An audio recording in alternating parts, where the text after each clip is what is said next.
The one Mamidala Jagdish Kumar. देखो मैंने आप लोगों को लास्ट टू लास्ट क्लास में बताया था who is Mamidala Jagdish Kumar. Second you have Dharmendra Pradhan, the third Deepak Kumar Srivastava, and the fourth none of them. So who is one of them?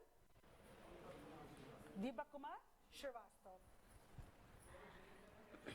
आशीष चौहान कौन है?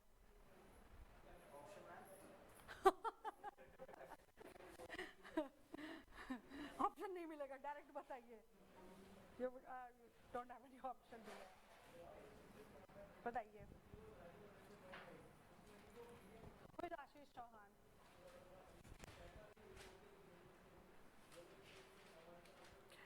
He is a Zoho founder. What is Zoho?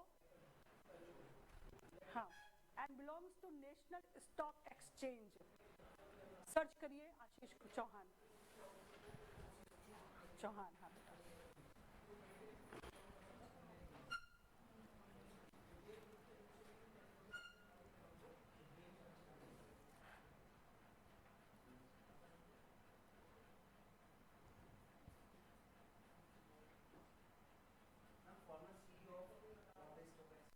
And right now he is appointed as of right now he is appointed as what? And he belongs to Zoho founder, right or wrong? Does he belong to UGC or not? हाँ बेटा cricketer, does he belong to UGC or not? What is Zoho? It's an app application.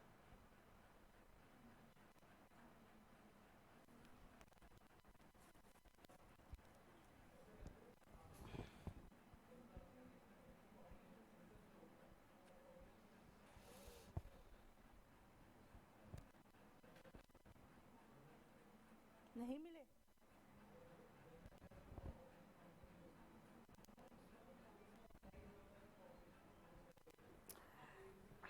नहीं मिले? एक president होते हैं UGC में, 2 vice counsellor होते हैं ना बच्चों, ध्यान से सुनिए। सुनो, बंद करो सर। अगर आपसे पूछा जाता है there are how many members in UGC, first of all आपके पास एक प्रेसिडेंट आते हैं, सेकंड आपके पास 2 वाइस काउंसलर्स आते हैं, और उसके बाद थर्ड कैटेगरी आती है जिसमें 10 मेंबर आते हैं, उनमें से ये एक है, हु? आशीष चौहान। डन। अब ये बताइए इनको इलेक्ट कौन करता है? Central government, president, state government या chief justice of India? Central government. Clear है ना? क्लियर? आप लोगों ने लास्ट क्या पढ़ा था? What is the full meaning of HECI? हाँ, what is the full meaning of HECI? अगर कल को ये आपको एग्जाम में लिख के आ जाता है तो आप इसे कैसे बताएंगे? HECI, what is that? Commission of India, higher education commission of India. लिखिए इसको आप लोग। HECI मीन्स of India बेटा। डन बेटा। The vice chancellor is Deepak Kumar Srivastava. The elected body is elected from the central government. They are constituted with 1 president, 2 vice chancellor and 10 members. So Ashish Chauhan, who is belonging to the Zoho founder and the CEO of National Stock Exchange, is one of the 10 member of the UGC. Hindi में सुनिए, आपको बताया गया सबसे पहले कि HECI का मतलब क्या है, फुल फॉर्म क्या है। तो HECI का फुल फॉर्म है higher education commission of India. Done. Second आपसे पूछा गया वाइस काउंसलर कौन है, तो आपको पता चलता है वाइस काउंसलर है दीपक कुमार श्रीवास्तव। तीसरा आपसे पूछा गया कि ये बॉडी कॉन्स्टिट्यूट कैसे होती है, तो इसमें प्रेसिडेंट होते हैं, 2 वाइस काउंसलर्स होते हैं और 10 मेंबर्स होते हैं। फिर आपसे फोर्थ पूछा गया आशीष चौहान कौन है, then you should be remember that the Ashish Chauhan who is the CEO of National Stock Exchange, the founder of Zoho, is also now appointed as one of the member of UGC. Clear हो गया कि नहीं clear हो गया बच्चों? 10 एक president हुआ, उनको अलग कैटेगरी बेटे, 2 वाइस काउंसलर्स हुए, वो अलग कैटेगरी, हाँ टोटल 13 आ रहे हैं ना One is Ashish Chauhan and second one is Deepak Srivastava. बेटा. दीपक मार्शवास is a vice counsellor and the Ashish Chauhan is among the members. Clear है कि नहीं क्लियर? फिर से बताऊंगा एक बार, देखिए. Then second one, हु बेटा, Vice Chancellor. अभी आप सर्च करो, मैं बता के भी गई हूँ, मैं बता के भी गई हूँ. सुनो, कौन है बेटा? जगदीश कौन है? President of the UGC.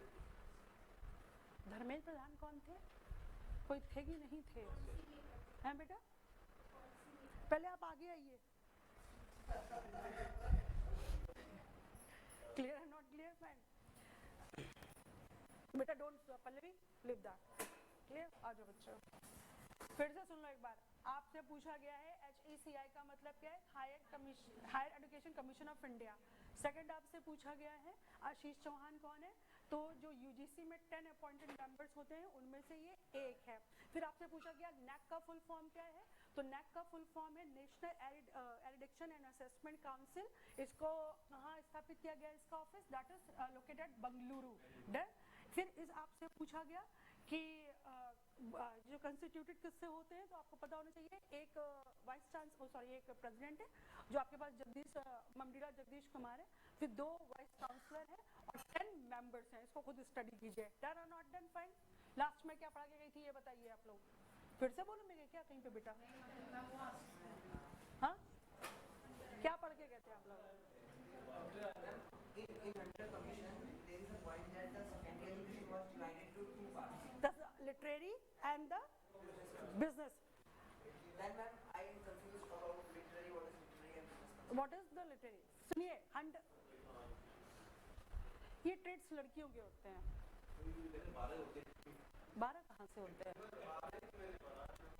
आपने पढ़ लिया, हमने नहीं पढ़ा है. हाँ कृपया करके आप अपने जानकारी को इम्प्रूव करें. क्या पता सरकार आगे पीछे करती रहती है. सदस्यों की संख्या, हाँ यदि आप 2022 में हैं तो कृपया करके सीधे 2024 में चले आइए. डन. तो आप ध्यान रखिए, जब वंदे भारत मॉडिफिकेटेड हो सकती है तो ज्ञान भी मॉडिफिकेटेड. 2 चीज हमारे हाथ में नहीं है, बर्थ और डेथ, लेकिन एक चीज आपके हाथ में, that is your career, that is your independency, that how you make yourself independent or realize it is totally depend on your knowledge, on your hard work. अब आप उसमें भी अगर पीछे रह जाते तो भगवान भरोसे चलो, चलते रहो. डन. हंटर आयोग में 2 पॉइंट ऑफ व्यू दिए गए थे हमें. एक बार इसका रिवीजन ले लीजिए, फिर आगे. क्या सर्च कर रहे हैं बेटे आप? हंटर आयोग में स्पेलिंग नहीं, स्पेलिंग. सुनो, 2 चीज हमारे पास थी.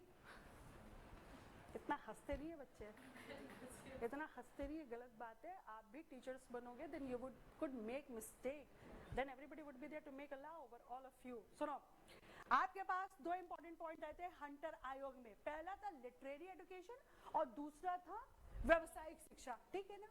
इसको आपको अगर पूछा जाता है कि लिटरेरी एजुकेशन में क्या डिफरेंट था और व्यावसायिक शिक्षा में या साहित्यिक शिक्षा में क्या अंतर था और व्यावसायिक शिक्षा में क्या अंतर था, तो पहला आंसर तो आप ये देंगे कि साहित्यिक जो था वो आपके रिटन मटेरियल से इंक्लूडेड था. किससे था बच्चों?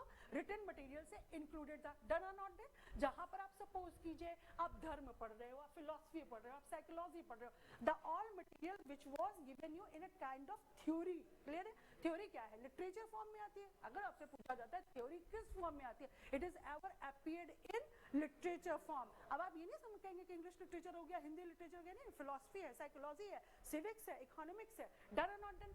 अब आपके पास पूछा जाता है व्यावसायिक शिक्षा क्या है, तो व्यावसायिक शिक्षा वो शिक्षा होती है जहां आप पढ़ने के साथ साथ NEP 2020, जहां पर आप पढ़ने के साथ साथ कमाने को भी अपने आप को लायक बना सके. क्लियर हुआ कि नहीं क्लियर हुआ? सपोज कीजिए कि आप पीछे की फीमेल्स को देखिए, बैक टू इंडिया जाओ. ठीक है, तो आलू कौन लाए थे? पोर्चुगीज लाए थे. डन. उसके बाद इसको क्या कहते हैं, अंग्रेजों ने मॉडिफिकेट करके और पहुंचा दिया. लेकिन इंडियन फीमेल को आप सल्यूट करो, पराठा बना दिया, पापड़ बना दिया, चिप्स बना दिया, ठीक है ना, सब्जी बना दी, 10 तरीके की चीजें आपके सामने अपीयर कर दी. दिस वाज द मॉडिफिकेशन जिसको आप व्यावसायिक शिक्षा से रिलेट करते हुए आते हैं कि जब आप पढ़ रहे हैं तो आपकी एजुकेशन आपको इसके लायक बना रही है, क्योंकि जब इसके लायक आप नहीं बनेंगे तो नंबर ऑफ अनएम्प्लॉयमेंट बढ़ता है. डन. जब नंबर ऑफ अनएम्प्लॉयमेंट बढ़ेगा तो फिर पढ़ाई लिखाई का फायदा क्या है? क्लियर है कि नहीं? कोई और क्वेश्चन है? हाँ बेटा, क्या जोड़ दिया था बेटा? ये व्यावसायिक शिक्षा को मतलब पढ़ाई के साथ साथ आप वर्धा में उनके 1937 में जो उन्होंने वर्धा योजना शुद्धिकरण की बात कही। हाँ, तो उसमें क्या किया था? मतलब इसी को व्यावसायिक एजुकेशन को उन्होंने बढ़ावा दिया था। तो कैसे दिया था ये तो बताइए ना। हंटर आयोग कब आया था? आपको डेट ही नहीं याद, ईयर ही नहीं याद है। मैंने आपसे नहीं पूछा बेटे, आप बताइए कब आया था हंटर आयोग? बैठे आप ऐसे लाइक पीवीआर। हाँ बताइए। ये नहीं मुझे पता है, लेकिन मैंने जो बेटा I want to get explanation of that one. If you are saying that कि ऐसा हुआ था तो ऐसा हुआ था, तो ऐसा क्यों हुआ था? क्योंकि हंटर आयोग कब बना था? चलो बताओ कब बना था हंटर आयोग? 1882 में। डन। आप कब की बात कर रहे हैं? 1937। कितने साल बीते?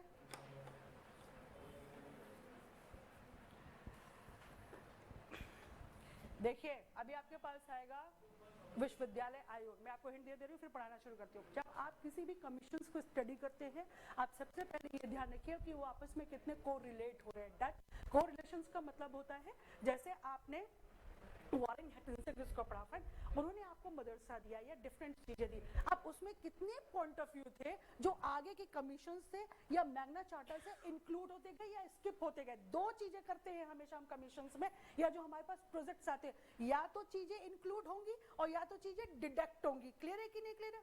अब आपका क्वेश्चन है कि 1937 में गांधी जी ने क्या कहा कि हमें इसमें जो व्यावसायिक शिक्षा है वो अडॉप्ट कर देनी चाहिए। लेकिन उसकी शुरुआत कहाँ से हुई थी बेटा? कहां से हुई थी? अरे मैं आपसे पूछ रही हूँ बेटे, हंटर आयोग 1882, हंटर आयोग 1882, और गांधी जी का जन्म कब हुआ था? 69। ठीक है ना। अब आप इसका गैप देखिए। हाँ हाँ हाँ 69 मुझे पता है, 69 को कहते हैं। हिंदी इतनी आती है मुझे, I am studied from UP, I really love my state. सुनिए, तो आप यहाँ पर क्या देखेंगे? देखो प्लीज आप एक चीज ध्यान रखिएगा बेटा। So what kind of justice this is? It's a part of communication. सुनो आप लोग बड़े ध्यान से सुनो, फिर पढ़ना शुरू करो।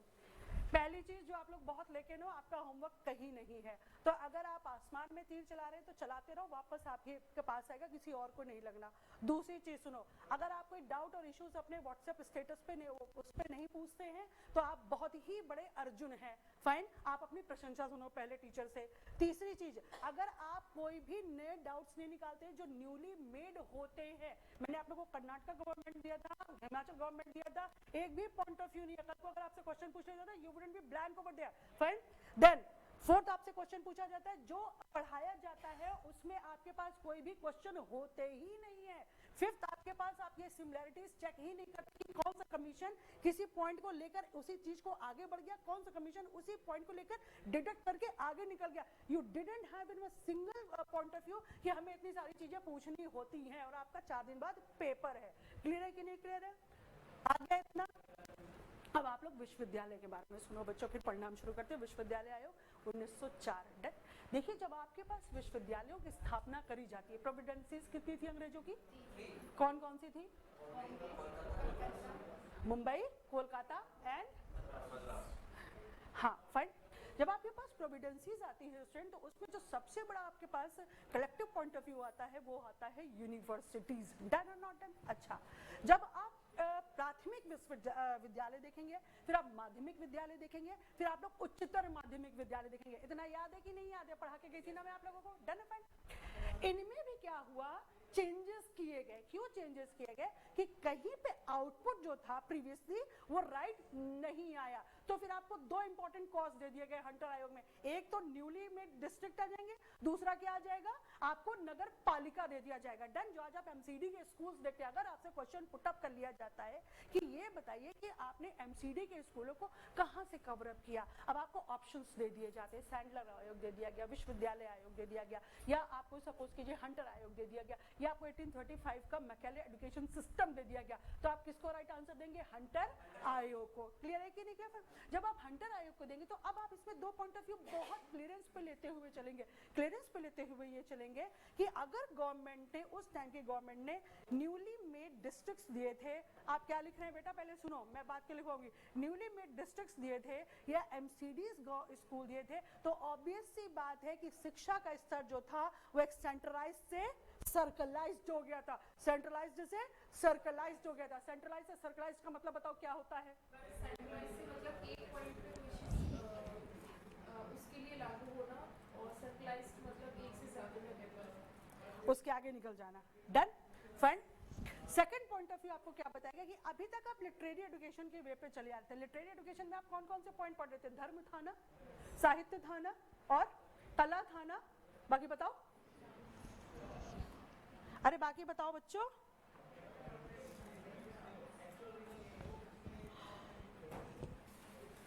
बाकी बताइए, हाँ पन्ने पलटो पन्ने पलटो।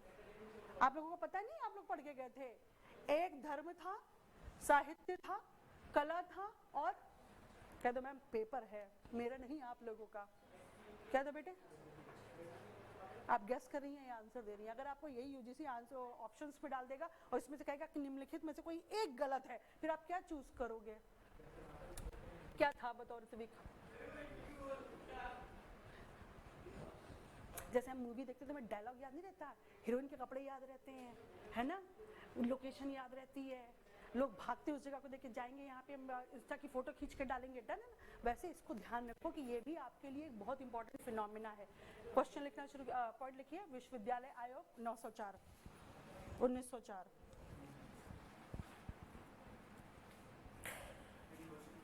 हाँ बेटा, अब देखो आखिर विश्वविद्यालय आयोग 1904 की हमें जरूरत क्यों पड़ी? फाइन, अभी बेटा उसकी जरूरत नहीं है, इट विल टेक 1.5 hour और मोर देन दैट। सुनो, अगर आपसे पूछा जाता है कि 1904 में, आपका नाम क्या है इनसे पूछिए, नेम क्या बेटे? हाँ महेश, सुनिए, महेश, महेश नहीं, महेश शाह। कौन वाला शाह? शहर वाला शाह, सब्जी वाला शाह नहीं। सुनिए, डन होता है प्रोनाउंसिएशन में। अगर आपसे क्वेश्चन पूछा जाता है कि हंटर आयोग के बाद हमें विश्वविद्यालय आयोग की स्थापना की जरूरत क्यों पड़ी, और आपके पास 4 ऑप्शंस आते हैं, बहुत बेबे रखे। पहली बात, जो शिक्षा का स्तर था वो गुणवत्ता के अकॉर्डिंग नहीं था, डन, इसको बेबे रखे रहिएगा। दूसरा, राष्ट्रवादी आपके पास आते हैं। पहले बताओ राष्ट्रवादी कौन बना है? राष्ट्रवादी का मतलब क्या होता है? इंग्लिश में नेशनलिस्ट बोलते हैं, हाँ, इनका मतलब क्या होता है?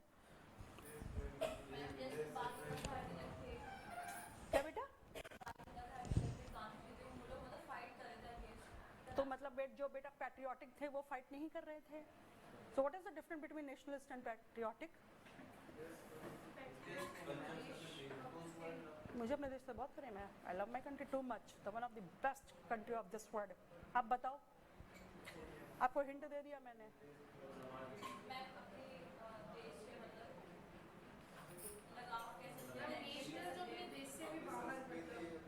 हाँ बेटा, अगल बगल के देशों को भी प्यार करेगा, है ना, right?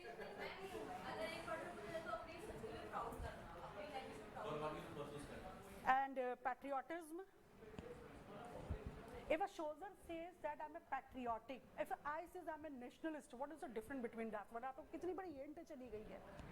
If a soldier says मैं भी patriotic ही हूँ, if a soldier says I'm a patriotic and if I say I'm a nationalist, इसका मतलब क्या? हाँ बेटा, just like when you are saving the culture that you like, but the patriotism is just like you are fighting against the freedom, that you want to save your freedom of your country against that country. anyone else? नहीं आया बच्चों? फिर से बोलो बेटा, सबको बता दो। Patriotism is just like you are fighting against your freedom against the other country that you are totalizing on you. अब मैं डिफाइन करूंगी, थोड़ी देर बाद सुनिए।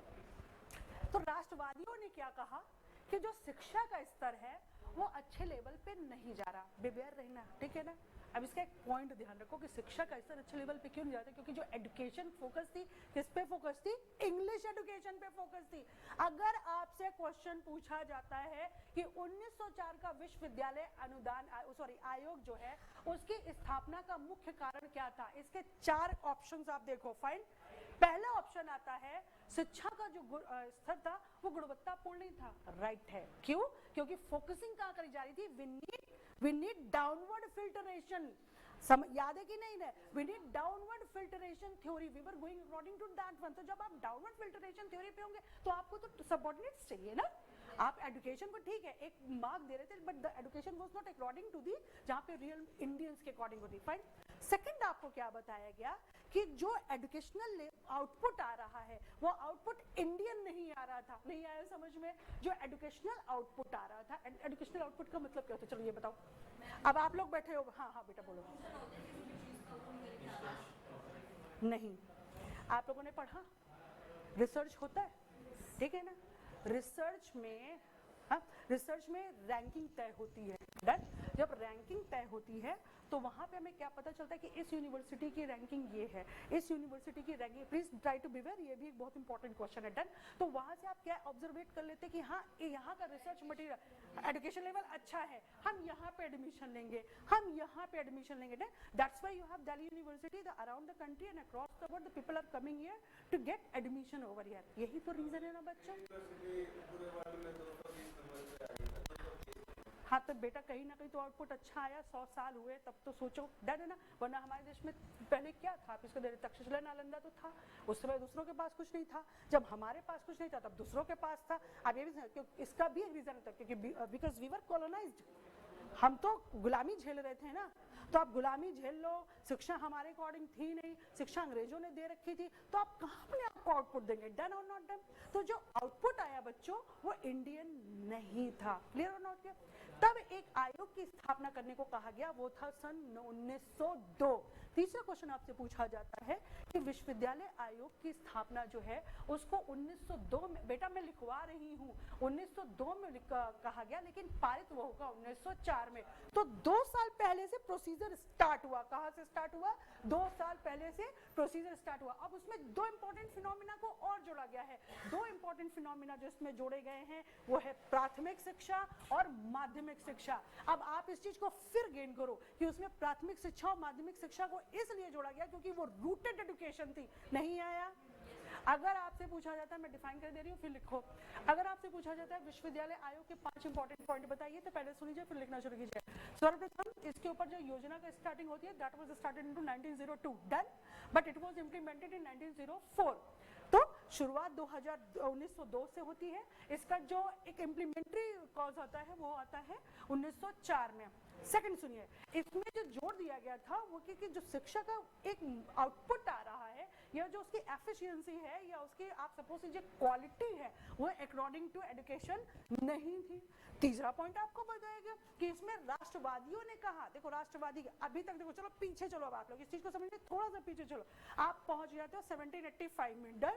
क्लियर? या 1813 में। तो आपके पास अभी इंटरफेयर करने का कॉजेज नहीं था बिकॉज यू वर, आप अभी नए नए कॉलोनाइजेशन में आए थे, गुलामी में आए थे। तो जो सबऑर्डिनेट था, इंग्लिश सबऑर्डिनेट था, उसने अपने अकॉर्डिंग सारी चीजों को बनाना शुरू कर दिया। देन अब आप उन्हीं के एजुकेशन से पढ़ के निकलोगे और उन्हीं के अगेंस्ट हो जाओगे। ध्यान रखिएगा। फिर राष्ट्रवादी क्या कहते हैं कि जो एजुकेशन दी जा रही है उसके बेनिफिट्स क्या है ये बताइए, इसका जो लेवल है वो इंक्लाइनिंग नहीं डिक्लाइनिंग है। आ रहा है कि नहीं आ रहा? फाइन।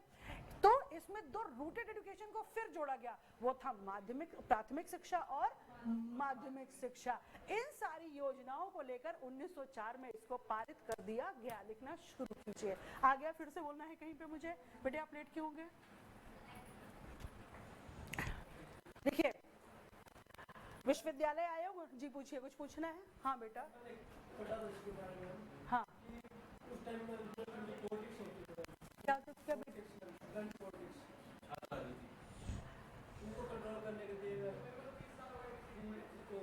पॉलिटिक्स का हो रही थी बेटा? 1902 में हो रही थी।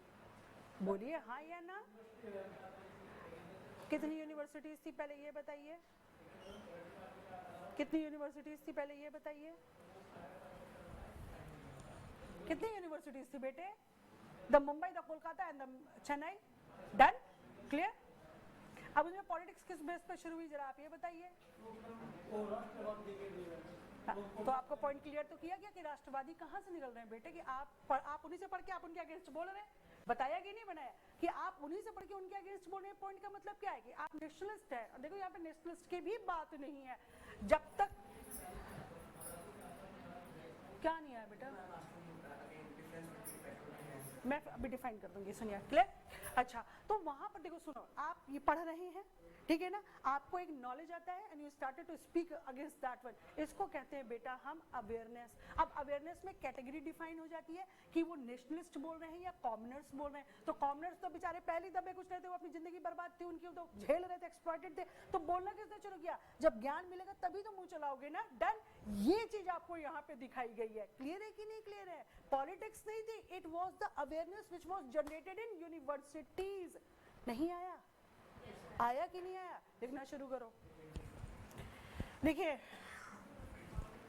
भारतीय विश्वविद्यालय अधिनियम 1904, भारतीय विश्वविद्यालय अधिनियम, हिंदी वाला लिखो बेटा, रेड पेन से नहीं लिखते हैं, मैं आपको बताती हूँ। देखो प्लीज आप लोग एक चीज से हमेशा एटिकेटेड बिहेवियर रहिए। ये आपके प्रेजेंटेशंस होते हैं, आपके बैग में एक पाउच होना चाहिए जिसमें 2 ब्लू पेन, एक ब्लैक पेन, एक इरेजर, एक शार्पनर, एक पेंसिल और एक स्केल और एक चिट होनी चाहिए जो स्टिक करने वाली होती है, और एक ग्लू होनी चाहिए। ये नहीं कि कल आप पूछेगा तुम पेंसिल दे दो, तुम इरेजर दे दो, तुम शार्पनर दे दो, नहीं नहीं, ये भंडारा नहीं है कि तुम पूड़ी ले आओ, तुम सब्जी ले आओ, बिल्कुल भी नहीं। बिवेयर दैट वन, आपके एटिकेट्स चेक होते हैं। जब आप अपने फॉर्म भरेंगे, जब आप लिख रहे होंगे, then you will use blue pen. हाँ, जब आप अपॉइंटेड हो जाएंगे, आप टीचिंग पे जाएंगे, then you will use red pen. आप बिवेयर, ये सारे भी प्रोफेशनल एकेडमिक्स एटिकेट से जो चेक किए जाते हैं, तो इस चीज को लेकर आप हमेशा सदा अवेयर रहे। लिखना शुरू करिए, भारतीय विश्वविद्यालय आयोग 1904।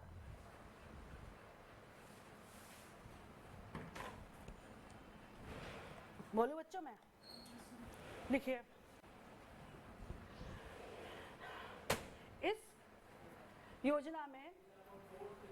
योजना में शिक्षा के गिरते हुए स्तर पर ध्यान दिया गया। इस योजना में शिक्षा के गिरते हुए स्तर पर ध्यान दिया गया।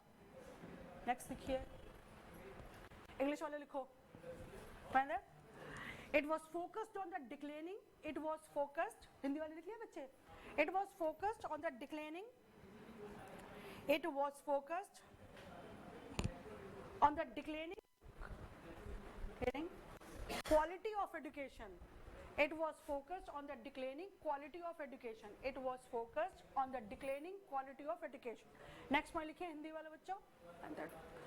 राष्ट्रवादियों का कहना था कि सरकार ने निरक्षरता, व्हाट इज निरक्षरता, इलिटरेसी, है ना। राष्ट्रवादियों का कहना था कि सरकार ने निरक्षरता को मिटाने के लिए कुछ भी कार्य नहीं किया। इसका मतलब क्या है, बताओ, चलो बताओ। तो फिर वर्क किया क्या था उन्होंने? अगर आपसे पूछा जाता है यही क्वेश्चन, यूजीसी आपको नेट पे दे देता है कि जो राष्ट्रवादियों ने कहा कि इसमें निरक्षरता को मिटाने के लिए कुछ नहीं किया गया था, लेकिन आपके पास लाइन लगी है, मैग्ना चार्टा भी है, आपके पास 1813 भी है, आपके पास 1823 भी है, you have a number of commission, number of project, तो आप इसको क्लैरिफाइड कैसे करोगे?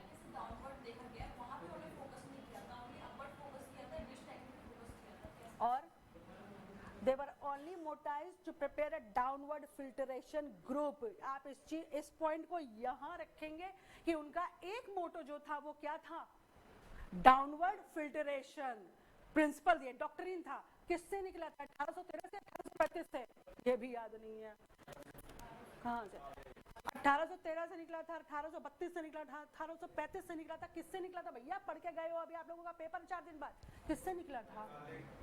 अब मैं काले बेटा, मैं काले नहीं, he was not काले, मैंने इसमें काले। हाँ बताओ, बताओ, ये आप लोगों की प्रिपरेशन है असिस्टेंट प्रोफेसर और जेआरएफ के लिए।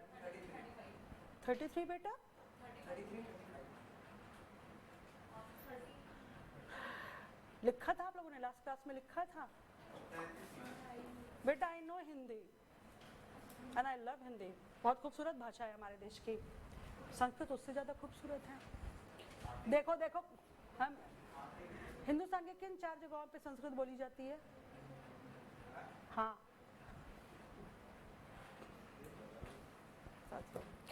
चेक करिए क्या बता के गई थी लास्ट 18 बेटा प्लीज इसको को कनेक्ट करके रखो, सपनों में मत रहो। देखो ये पॉइंट कहाँ से कहाँ जुड़ जाते हैं। अगर कल यही क्वेश्चन उठा के आपको पुटअप करके दे दिया जाएगा, आप तो सोचोगे हमें तो पढ़ाया नहीं, जबकि पढ़ा के सब कुछ गई हूँ मैं। Fine, next point of view पे आइए, लिखिए इंग्लिश वाले लिखो, the nationalist has accused, the nationalist had accused, the nationalist had accused of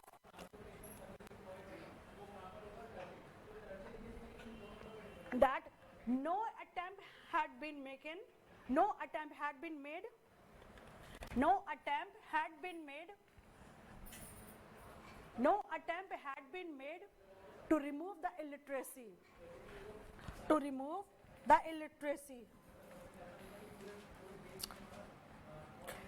Hindi वाला लिखिए, इसमें रेले आयोग को सम्मिलित किया गया, इसमें रेले आयोग को सम्मिलित किया गया। अब मुझे ये बताओ बच्चों, हर बार जो एक वर्ड आपके साथ ऐड हो, जैसे चार्ल्स वुड हैं, लॉर्ड मैकेले हैं, फाइन, लॉर्ड कर्जन है, इनको क्यों आयोग से जोड़ा जाता है?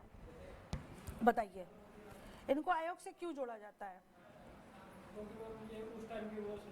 क्या थे बेटा? सबऑर्डिनेट्स का मतलब क्या होता है बच्चे?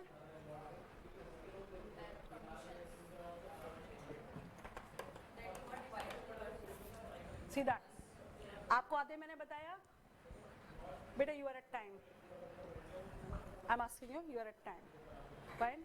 ऐसा कभी आगे समझ करिएगा, अपने लिए आपको पढ़ाने जाना है, अपनी क्लास में 5 मिनट पहले पहुंच जाइएगा पढ़ाते समय, और 5 मिनट बाद छोड़ दीजिएगा। नहीं हाँ बच्चा नहीं भाग पाया, टीचर पहले निकल गया, please beware to these etiquettes. देखो जब आपके पास कोई पर्टिकुलर नेम आता है, डन, वो या तो प्रेसिडेंट होगा, या तो वाइस काउंसलर होगा, और या तो 10 मेंबर में से कोई एक पर्सन होगा। नहीं आया, नहीं आया।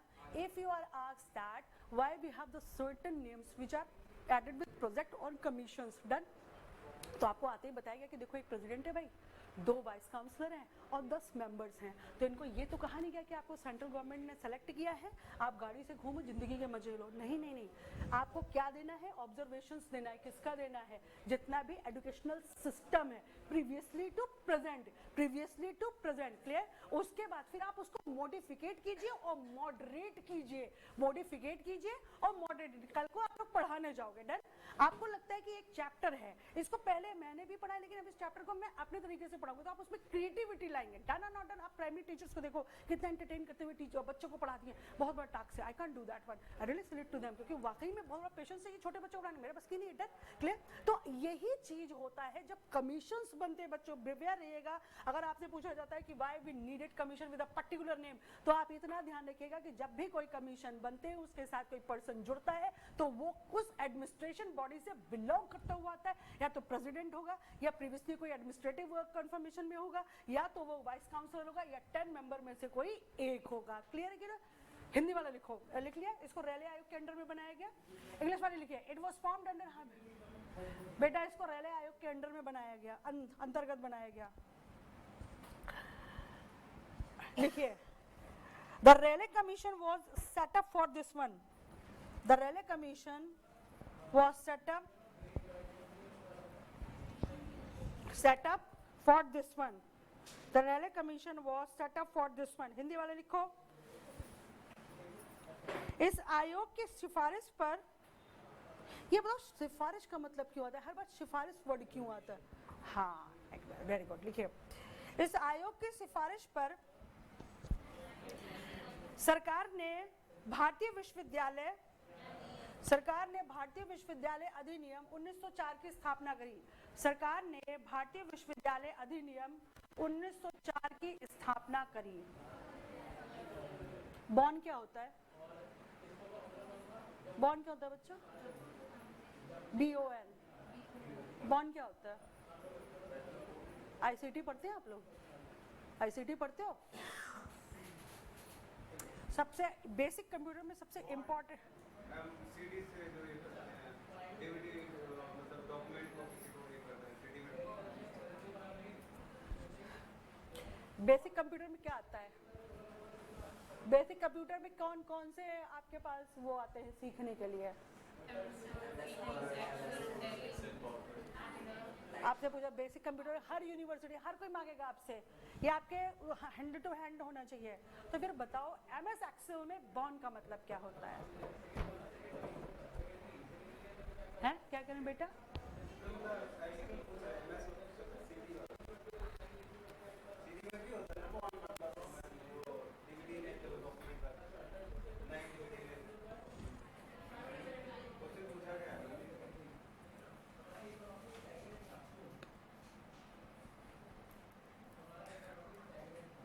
एमएस एक्सेल में जो कॉलम्स देखते हैं आप लोग, रो जो आता है उसे बॉन्ड बोलते हैं, बिवेयर रहिएगा। क्लियर और नॉट क्लियर?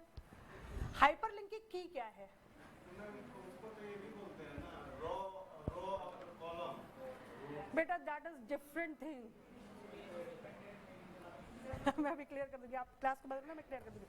बताओ हाइपरलिंक का वो क्या होता है? अगर आपसे यूजीसी नेट पूछ लेता है कि ऑल्ट प्लस के है, ऑल्ट प्लस पी है, ऑल्ट प्लस एन है, ऑल्ट प्लस ओ है, तो आप क्या बताओगे?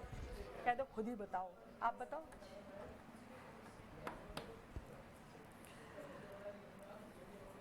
एमएस पावर पॉइंट हार्डवेयर है, सॉफ्टवेयर है, ऑपरेटिंग सिस्टम है या ऑपरेटिंग सिस्टम नहीं है?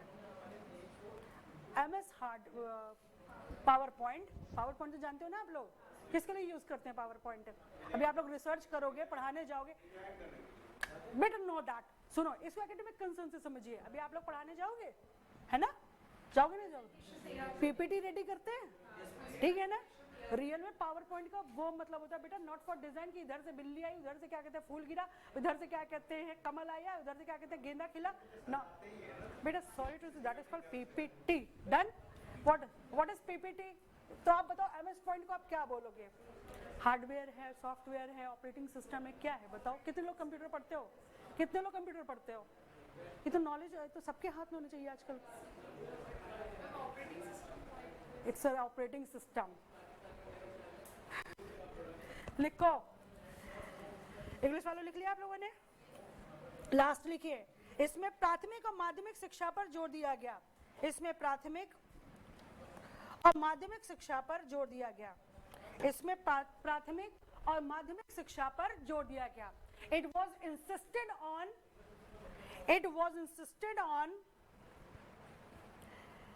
प्राथमिक को क्या बोलते हैं? प्राइमरी, एंड माध्यमिक को क्या बोलते हैं? सेकेंडरी। Find that. अब सबसे इंपॉर्टेंट चीज इसमें सुनो, आपसे ये पूछा जाएगा कि इसको पहले किसके काल में पारित किया गया था? तो आपके पास चार ऑप्शंस आते हैं, लॉर्ड कर्जन, लॉर्ड लिटल, ठीक, लॉर्ड डलहौजी और विलियम बेंटिंग। तो आपके पास राइट आंसर आता है लॉर्ड कर्जन। तो आप ये ध्यान रखिएगा, it was made under Lord Curzon. लिखिए इसको लॉर्ड कर्जन के कार्यकाल के दौरान पारित किया गया था। इसको लॉर्ड कर्जन के कार्यकाल के दौरान पारित किया गया था।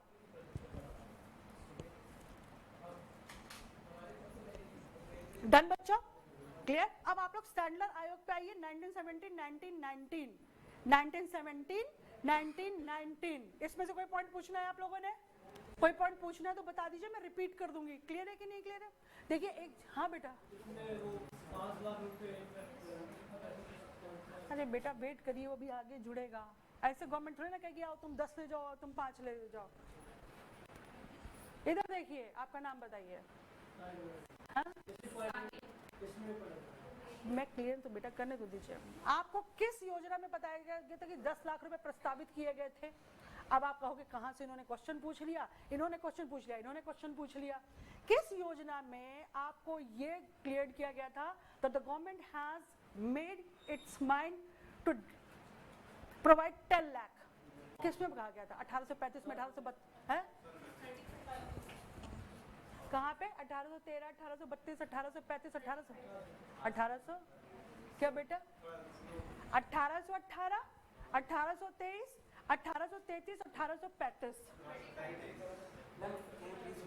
हाँ बेटा, क्वेश्चन ये था, उन्होंने मेरे से पूछा कि 5 लाख रुपए इसमें दिया जाना था। डन? ये आगे की बात है। अब मैं आपसे क्वेश्चन और पूछती हूँ कि सरकार ने किसी और योजना में भी कहा था कि हम 10 लाख रुपए शिक्षा पर लगाएंगे, ये किसमें कहा था? पक्की बात है? आपने नोट्स देखे हैं? 1854। 8 चार्ल्स वुड? बेटा अगर ऑप्शन नहीं दूंगी तो आप लोग राइट आंसर्स नहीं देंगे। चलो मैं ऑप्शन भी दे देती हूँ। 1835, 1854, 1882 and none of them. 1835. लिखा है। आप लोग क्या पढ़ते हैं? आप लोग एकदम ब्लैंक हो जाते हैं। आप लोग को देखा कभी आप लोग अपना चेहरा देखो, यहाँ पे शीशा होता है ना, तो आप लोग चेहरा देखते हैं, आप लोग ब्लैंक हो जाते हो। ऐसे आपसे क्वेश्चन है और फिर आप जाओगे पेपर में, अरे इतना टफ पेपर था। कोई टफ पेपर नहीं था। जब पढ़ोगे नहीं तो पेपर तो टफ लगेगा ही, ऑब्वियस सी बात है। लोग पत्थर पे रस्सी घिसते तो निशान बन जाते हैं। डन। या आपके ऊपर, मैं एक लेडी है, उनका नाम भूल गई, उनको भारत की भगीरथी बोला जाता है। वो कितने गहरे कुएं में, उस दिन उनके बारे में पढ़े थे, हाँ forgotten her name, she is really very remarkable and praiseworthy. वो कितने गहरे कुएं में उतरती हैं, वहाँ से वो पानी लाती है, फिर खेतों में पानी डालती है, उन्हें भारत का भगीरथी क्या कहा जाता है, मैं नाम भूल रही हूँ उनका। ऐसे ऐसे भी लोग हैं आपके पास एग्जाम्पल के तौर पर, और आप लोगों के पास सब कुछ होते हुए भी मेहनत नहीं है, तो आप क्या सोचते हो? ये आपको, आप जाएंगे और आपके हाथ में कह देंगे लो जी ये सर्टिफिकेट ले लो, तो ऐसी पॉसिबिलिटी नहीं है। आप देखो आईएएस में कितने पवन कुमार सिलेक्ट हुए हैं, किस तरीके के घर के हैं। आप एग्जाम्पल्स नहीं देखते कि इंस्पिरेशंस किससे ली जाए। सबसे ज़्यादा 30 लोग हैं यहाँ। तो उसमें क्या गलती है बेटा? क्या गलती है? उनके अंदर एबिलिटी है, सो दे क्रैक्ड यूपीएससी। यूपीएससी किस आयोग ने प्रस्तावित किया था? आप लोगों को पढ़ा के गई थी ना। अगर ये क्वेश्चन आपसे यूजीसी पूछ लेता है कि यूपीएससी किस आयोजना ने प्रस्तावित किया था, तो आप क्या आंसर दे पाओगे? मैम ऑप्शन तो ऑप्शन नहीं दूंगी, आंसर दो।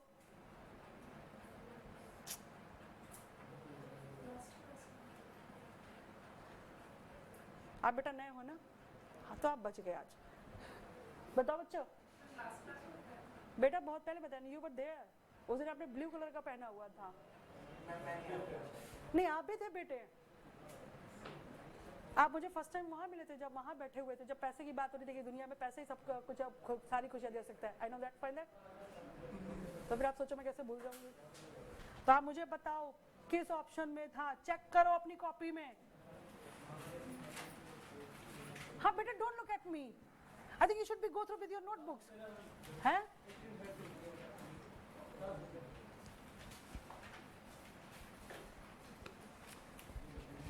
बेटा ये आपके नोट्स हैं, ये फेयर कहाँ है? ऐसे आप लेके जाओगे कल कहीं पे पढ़ाने तो क्या कहेंगे? टीचर्स के नोट हैं, नोट्स हैं।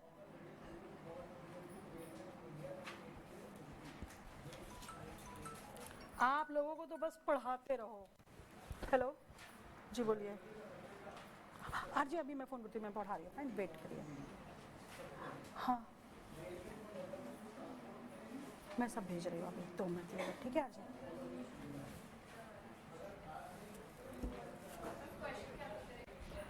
अगर आपसे यूजीसी पूछता है कि भारत में यूपी, बेटा इतना खुश नहीं होते, इतनी खुशी तब दिखाना जब सेलेक्ट हो जाना।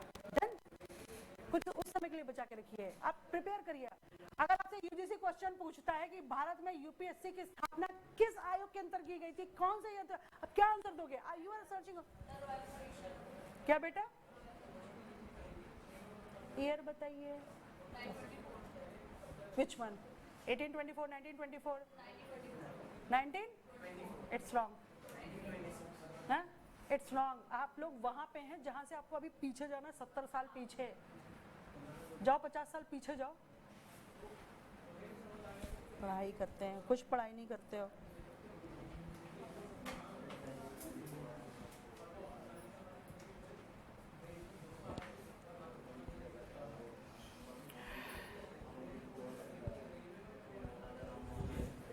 अरे अच्छा राम मोहन राय बेटा कहीं साइड में चले गए। He studied at Cambridge university.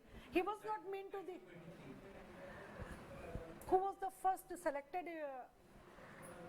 UPSC candidate of India under British India? और उससे पहले कोई थे? देखो जतिन्द्रनाथ टैगोर थे, देवेंद्रनाथ टैगोर थे, द्वारकानाथ टैगोर थे, रमेश चंद्र टैगोर थे। भैया कौन थे? सर्च करो। Who was the first Indian as a UPSC subordinate or administrative under British India?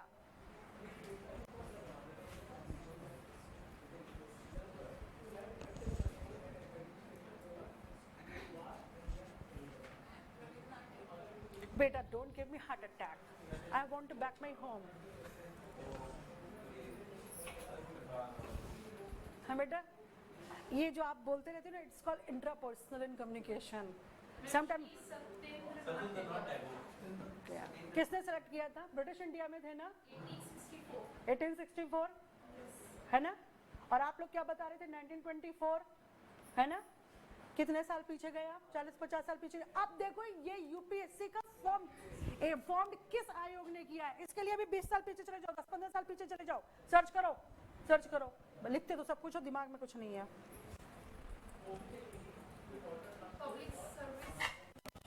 हाँ बेटा, इन ब्रिटिश इंडिया देखिए, UPSC under British India in 19th century, what was the real year, who was to be। अगर आपने सत्येंद्र नाथ टैगोर को खोज निकाला तो आप नियरेस्ट पॉइंट पर आ गए हैं।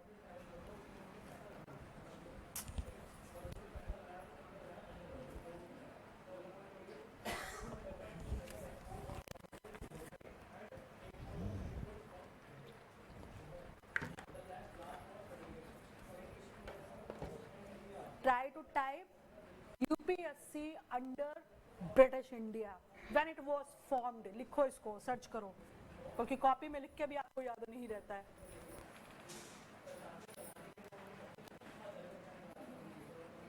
आपने ढूंढ लिया? लाइए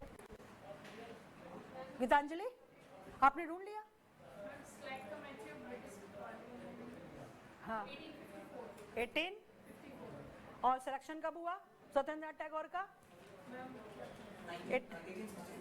आफ्टर 10 years। इसको लिखो 0 पॉइंट। पल्लवी बोलिएगा बेटे।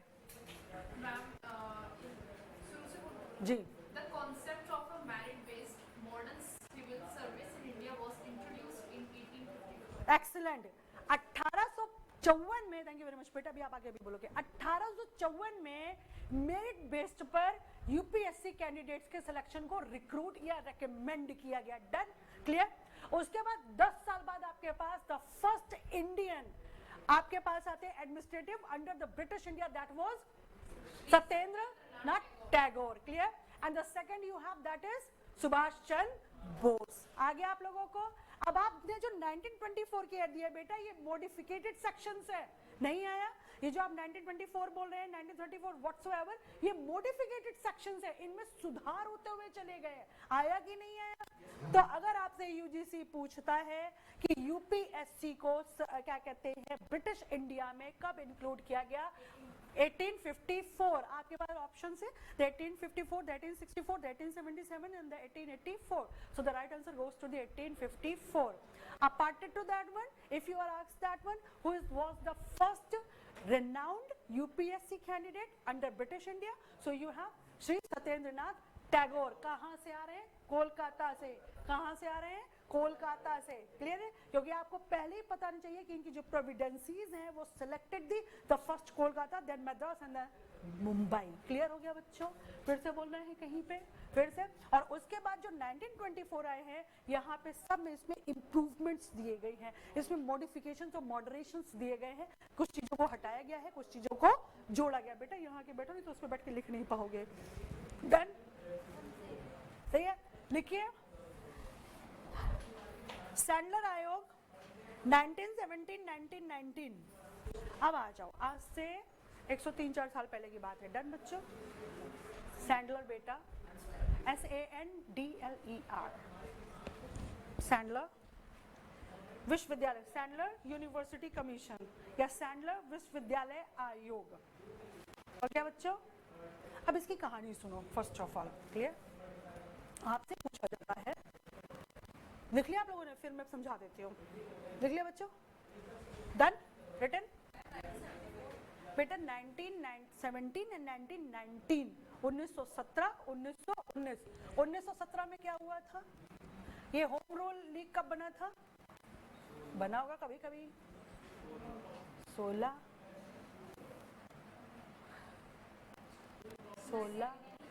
क्या बेटे, क्या बच्चे? 1916। तो फिर 1917 में क्या हुआ था? क्या बेटा? 1919 में क्या हुआ था?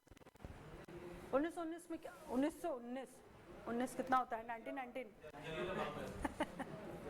और रॉलेट एक्ट भी तो आया था, क्लियर है कि नहीं क्लियर? Fine that. लिखो अब सुनो, सैंडलर विश्वविद्यालय आयोग का मतलब क्या था? 1917 में नहीं लगता होम रूल, देखो चेक करो, बात के चेक करना, पहले पढ़ो। अगर आपसे पूछा जाता है कि सैंडलर विश्वविद्यालय आयोग क्यों बनाया गया, तो देखो बच्चों, सबसे पहले आपके पास जो स्टूडेंट पॉइंट ऑफ व्यू आता है, आपके पास यूनिवर्सिटीज का जो real setup point of view आता है वो है कोलकाता। इसके पीछे जो आपके पास कहानी आती है, कहानी क्या आती है कि एक बैटल ऑफ प्लासी हुआ था। किस ईयर में हुआ था? 1757 में, जिसने कोलकाता में पश्चिम बंगाल में इंग्लिश अंपायर को सेटअप कर दिया था। तो जहां से सेटअप होगा वहीं से एजुकेशन स्टार्ट होगी। आया कि नहीं आया? क्लियर है कि नहीं क्लियर है? अच्छा, आगे आप क्या स्टडी करते हैं कि जब कोलकाता विश्वविद्यालय को स्टडी किया गया तो पता चला यहाँ पे आंतरिक कलह मची पड़ी है। पॉइंट का नोट करिए, इन्होंने कहा था ना यूनिवर्सिटीज में पॉलिटिक्स थी। डन। अब इस आंतरिक कलह का रीजन क्या था बेटा? देखो सुनो, ऑब्वियस सी बात है, दो कैटेगरीज डिवाइडेड थी, one was English and the second was Indian. नहीं आया? नहीं आया? मैं आप लोगों को एक बहुत अच्छा उदाहरण देती हूँ, आप लोग उसी से नहीं आ रहा, सुनाई नहीं दे रहा क्या आपको? मैं फिर से बोलूं है बेटे? अच्छा, मैं आप लोगों को एक एग्जाम्पल देती हूँ, उससे समझना कि आपको समझाया क्या जा रहा है। महाराजा पद्मनाथ सिंह हैं, अगर वो कहीं सुन रहे हो तो बुरा लगे मुझसे क्या मतलब। डन। जयपुर के महाराजा हैं, बेवैर रहना। तो अगर अभी रिसेंटली मैंने उनको देखा तो वो अंग्रेजों के साथ पोलो खेल रहे थे। डन। डन। बात समझ गए ना? अगर आप महारानी गायत्री देवी को देखते हैं, the most beautiful female of India, अगर आप उनके बारे में जानते हो तो fine that she used to consume alcohol, she used to play polo, all the etiquettes and the behavior she has observed from Britishers. Done? Done? University में आपको दो कैटेगरी दिखती है, एक इंडियन इंग्लिश और एक इंडियन, एक इंडियन इंग्लिश और एक इंडियन। इसका मतलब बताओ, आपको मैं हिंट देगी आपको यहाँ। हाँ बेटा,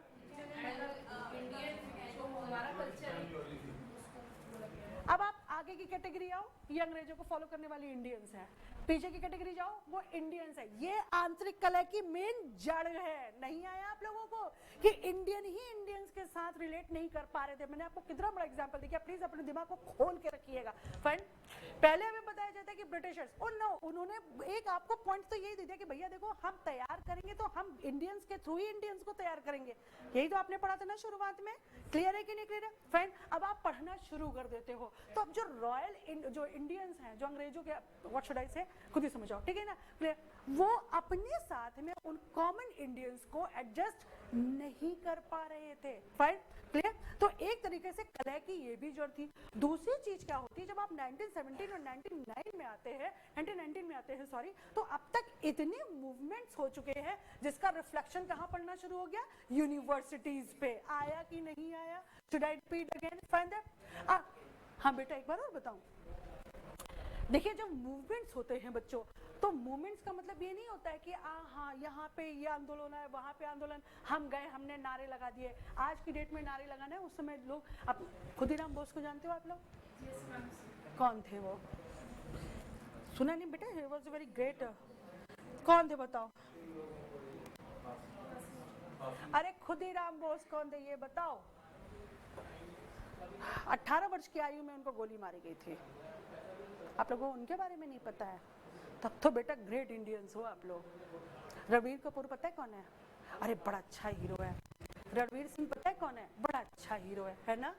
है ना? और आपको अपने देश के फ्रीडम फाइटर्स के बारे में पता, जो 16 साल की एज में शहीद हो गए, 18 साल की एज में, 24 साल की एज में, आप लोग इनको नहीं जानते हैं? तो फिर बेटा आप लोग, सॉरी तो फिर आप लोग पढ़ते क्या हो?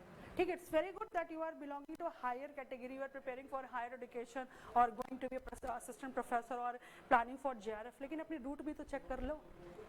अब कहोगे बड़ी हार्श टीचर है, बिल्कुल सही टीचर हूँ मैं, अपनी नज़र में तो मैं सही हूँ। मुझे तो यही लगता है कि अगर आप लोगों को अपनी रूट नहीं पता है तो फिर आप अपने बच्चों को कल जाके पढ़ाओगे क्या?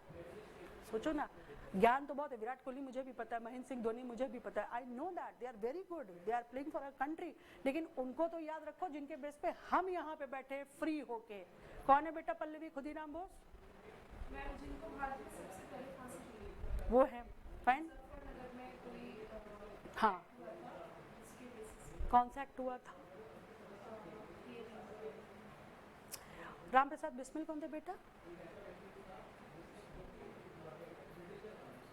कौन थे?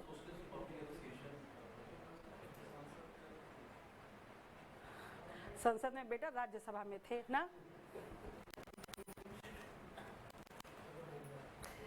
जनरल नॉलेज अपने देश के बारे में तो जान के रखो बच्चों, आप दुनिया को मत जानो, पर अपने देश को तो जान के रखो। आपके देश के आगे दुनिया में कुछ नहीं है।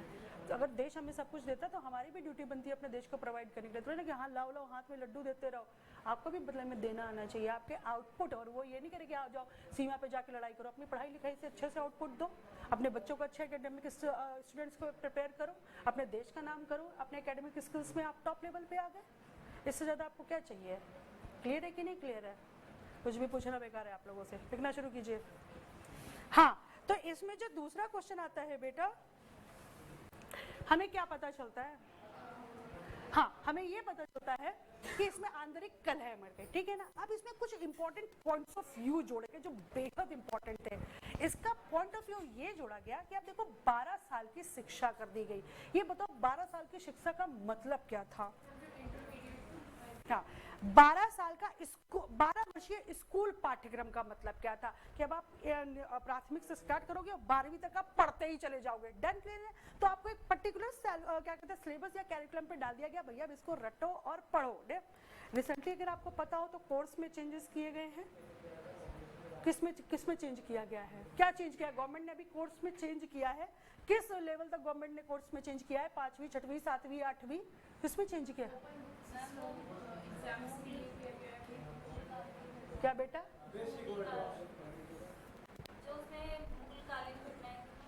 उनको रिमूव किया गया है। किस सेक्शन में किया गया है? 5 में, 6 में, 7 में, 8 में? क्या बेटे?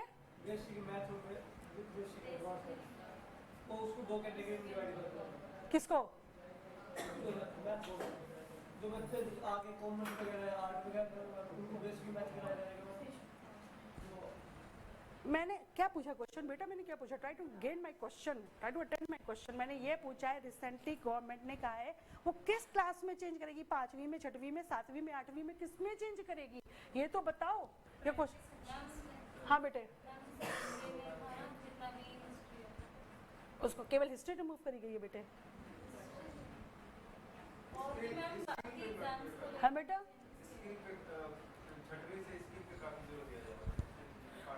तो केवल हिस्ट्री हटा दी जाएगी।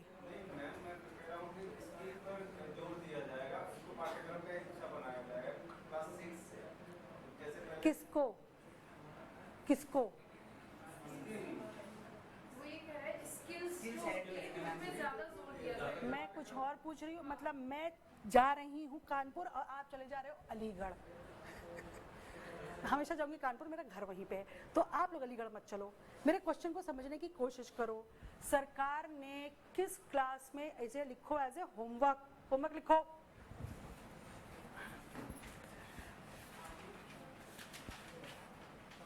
What kind of educational changes is recommended by government? Recommended by government in education, in school education लिखो, in school education। आप लोग बिल्कुल भी बिवेयर नहीं है बच्चों। ये प्रफुल्ल चाकी कौन थे बच्चों? इन्हीं को गोली मारी गई थी। खुदीराम बोस डिफरेंट थे। प्रफुल्ल चाकी कौन थे बच्चों? कोई रहे होंगे। He was not a celebrity, he was a celebrity. Salute to him. कौन थे बच्चों प्रफुल्ल चाकी?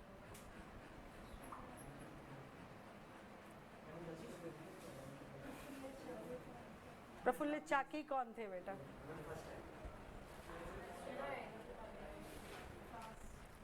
होमवर्क लिखो, ये भी आप पढ़ो, या तो जनरल नॉलेज इंप्रूव करो। लिखो इसको, इनको लिखिए, सॉरी। डन। अब आपको बताया गया कि इंटरमीडिएट के बाद 3 साल की डिग्री कोर्स कराया जाएगा, ठीक है ना। अब डिग्री कोर्स क्या था बताओ? डिग्री कोर्स क्या था? एक्सीलेंट। क्लियर और नॉट क्लियर?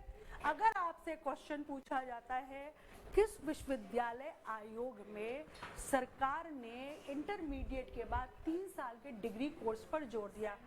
सैंडलर, सैंडलर विश्वविद्यालय कमीशन और यूनिवर्सिटी कमीशन। आपके पास ऑप्शंस आते हैं इधर, तो आप ऑप्शन पकड़ेंगे हंटर आयोग से, फिर विश्वविद्यालय आयोग 1904 से, फिर आपके पास आएगा सैंडलर विश्वविद्यालय आयोग 1919, फिर इसके बाद आपके पास आता है सपोज कीजिए 1953, या एक आपको रॉन्ग दे दिया गया तो आप राइट आंसर लेके जाएंगे 1917, 1919 क्या है, सैंडलर यूनिवर्सिटी कमीशन, जहां पे आपको इंटरमीडिएट के पास 3 साल के डिग्री कोर्स की आवश्यकता पड़ी। क्लियर? अब देखो बच्चों यहाँ पे डिग्री कोर्स की आवश्यकता क्यों पड़ी, जरा ये बताओ। क्योंकि अलग-अलग स्किल्स एंड अलग-अलग नॉलेज देने के लिए एजुकेशन प्रोवाइड अलग-अलग फील्ड्स में। अरे मतलब बेटे यहाँ पे 3 कैटेगरी में डिवाइड हो गए, साइंस, आर्ट्स एंड कॉमर्स। क्यों बच्चों, राइट है या रॉन्ग है? राइट। अब इसमें दूसरी चीज आपको दिखे, जो सबसे इंपॉर्टेंट कॉज था, इसको केंद्रीकृत कर दिया गया। व्हाट इज केंद्रीकृत? सेंट्रल गवर्नमेंट आ गया। अगर आपसे क्वेश्चन पूछा जाता है किस विश्वविद्यालय ने आयोग के में जो शिक्षा थी उसको केंद्रीकृत कार्यप्रणाली पर डाल दिया गया, आपके पास ऑप्शंस आ जाते हैं। सपोज करो ईयर के बेसिस पे आते हैं, आपको आयोग नहीं पूछा जाता है तो आपको दे दिया गया 1854, आपको दे दिया गया 1907, आपको दे दिया गया 1919, आपको दे दिया गया 1904। So the right answer goes to the 1919। Clear और नॉट क्लियर? लिखना शुरू कीजिए। सैंडलर किसी पर्सन की हाँ बेटा, जितने भी आयोग बढ़ रहे हैं आप अवेयर रहिए। जैसे आप लोग देखते हैं जब केसेस होते हैं तो उसमें जस्टिस के अंडर में पैनल बनते हैं तो हम उसको बोलते हैं कुठारी कमीशन, या सपोज कीजिए जो अलग अलग जो पैनल्स बनते हैं क्रिमिनल्स में, ठीक है ना, वो किसी पर्टिकुलर पर्सन के अंडर में बनते हैं। क्लियर? जब वो पर्टिकुलर पर्सन के अंडर में बनते हैं तो आप ये ध्यान रखिए कि वो नॉर्मल पर्सनैलिटी नहीं होगी, वो या तो हाई लेवल की कैटेगराइज कोई डिप्लोमेटिक है। बेटा I am here, have you seen conjuring 4? तो she was there but I am here. सुनो बच्चों, क्लियर? सुनो बच्चों, क्लियर? तो आप what was the topic? What was the, हाँ सुनिए, जब भी अगर आपसे पूछा जाता है, सपोज कीजिए आप कहीं वाइवा में देना चाहिए, आपको नॉर्मली कोई क्वेश्चन पूछ लेता है कि कमीशंस हमेशा किसी पर्टिकुलर पर्सन के नेम पे क्यों बनते हैं, तो आप इतना ध्यान रखिएगा, या तो वो यूपीएससी कैंडिडेट होंगे, या तो वो डिप्लोमेट कंसल्ट होंगे, या तो वो कैबिनेट मिनिस्टर से बिलोंग कर रहे होंगे, फाइन, और या तो उन्होंने एकेडमिक सेक्शन में बहुत अच्छे अपने आउटपुट दिए होंगे, तो वहां से उनको सेलेक्ट किया जाता है। क्लियर है कि नहीं? नॉर्मल हम कैटेगरीज उसमें अप्लाई नहीं होती। डन और नॉट डन? फाइन, लिखना शुरू कीजिए। लिखिए सैंडलर विश्वविद्यालय आयोग 1904। इस आयोग की स्थापना, हाँ सॉरी 1917, 1919 लिखिए। इस आयोग की स्थापना कलकत्ता विश्वविद्यालय में मचे आंतरिक कलह के लिए की गई थी। आंतरिक कलह से आप लोग मतलब समझ गए ना? आंतरिक कलह से मतलब समझ गए आप लोग? आपको ये चीज आज भी अपने देश में देखने को मिल जाएगी। जितने भी रॉयल जो इंपीरियल सेक्शंस हैं वो आपको अभी भी देखो अंग्रेजों के पीछे फॉलो करते हुए दिखते हैं। उनके जितने भी फ्रेंड्स वगैरह सब अंग्रेज होते हैं, पता नहीं उनको इंडियंस में क्या नजर नहीं आता। क्लियर नहीं? और जबकि आप फॉरेनर्स को देखो वो इंडियन कॉमन लाइफ में घुसे होते हैं। आपने देखा है कि नहीं देखा? क्लियर है? ये डिस्क्रिमिनेशन देखो बच्चों, इसको social discrimination with in social society कहते हैं। नेक्स्ट देखिए, इंग्लिश वाला लिखो। It was set up to be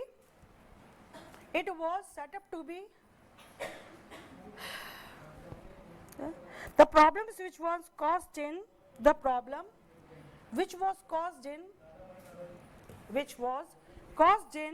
Kolkata University. The problem which was caused in Kolkata University. The problem which was caused in Kolkata University. Next देखिए। It was formed under a kind of report. It was formed under a kind of report. Hindi वाले लिखो। इसमें report के अंदर कुछ सिफारिशों को सम्मिलित किया गया था। इसमें रिपोर्ट के अंदर कुछ सिफारिशों को सम्मिलित किया गया था। इसमें रिपोर्ट के अंदर कुछ सिफारिशों को सम्मिलित किया गया था। आप लोग हुसैन बोल्ट को जानते हो? कौन है बेटे? स्प्रिंटर। हाँ, कभी देखा है उन्हें आप लोगों ने? हाँ बेटा, है ना? Once he was sprinting, एक बार वो दौड़ रहे थे, दौड़ते दौड़ते उनके जूतों में आग लग जाती है। इसका मतलब क्या है? बताओ, वो इतनी तेजी से दौड़ रहे थे, किस लिए दौड़ रहे थे? पहले बताओ, दौड़ किस लिए रहे थे? जीतने के लिए, ठीक है ना? इस बात को यहाँ रखो, fine.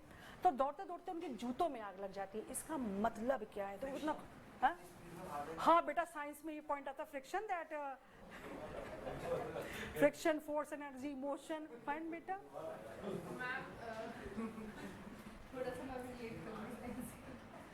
But it's not a kind of phenomena which is related to the science. I'm asking, it is as an inspiration.